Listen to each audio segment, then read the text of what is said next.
This video will help us with the Lesson 3-1 Review for Mastery, Graphing and Writing Inequalities Continued, where we're learning how to graph the inequalities on a number line.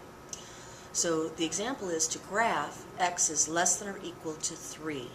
Now the first thing you need to do is make sure your x value is alone, which in this example it already is.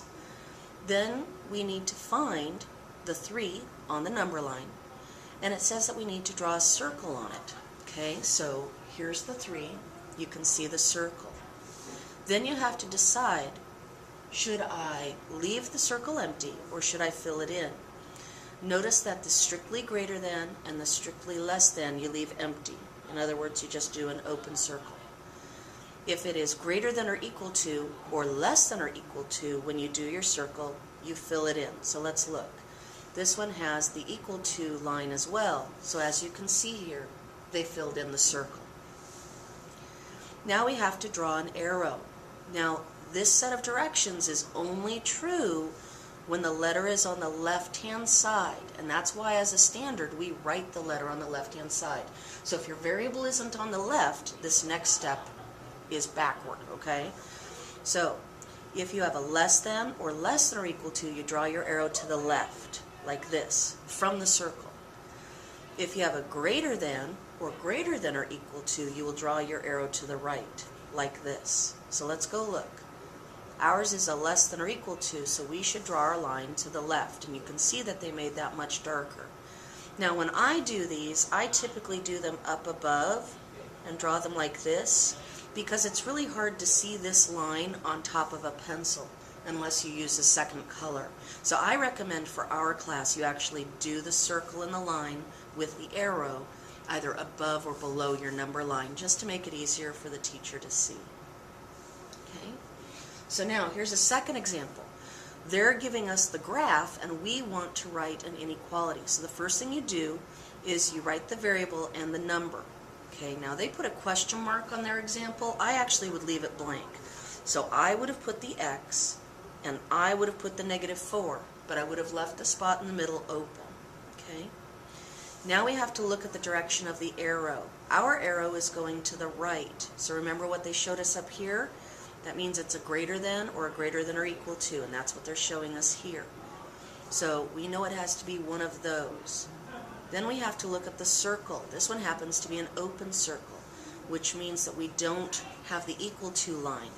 So this one should be a strictly greater than, and that's how they got their answer, that x is strictly greater than -4. Okay. So here on number 5 we have the example that they want us to graph each inequality. Well, first of all, do you see that the 8 minus 3 isn't done? That's why I asked you to simplify. So first we have m is greater than or equal to 8 minus 3 is 5. Now on the number line in the example they put all the numbers. You don't need to do that for me. Just put the 5 on there.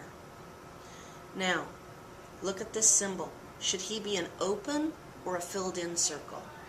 Because of the line, he should be a filled in circle.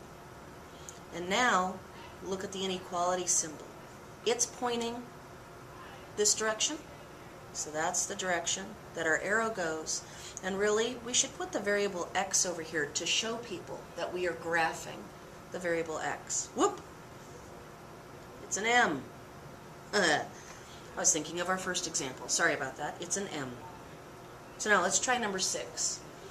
P is less than 3.5. Well, I could make this 3 and this 4. So 3.5 is going to be right here in between them. Because of this inequality symbol, it is an open circle, and because the inequality is pointing to the left, my arrow goes to the left. My variable is a p. I'm going to put a p here on the right-hand side, and I'm done. Now we want to write the inequality. Remember, pick a letter. X is the most common. Look where the circle is. The circle happens to be right here at -2. So I have a -2. It's a filled in circle, so I know I either need this one or this one. The arrow is going to the right, so I need this one. So we're going to write that x is greater than or equal to -2. let's look at the next one, number 8. Again, x is the most common variable. I'm going to look right here. I'm at -4, so leave a space with -4. My circle is open, so I either need this symbol or this symbol. I'm going to the left, so I need this symbol. It's less than, so x is less than -4. And I'm done. You should now be able to do all of the practice A 3-1 lesson from the previous 2 videos.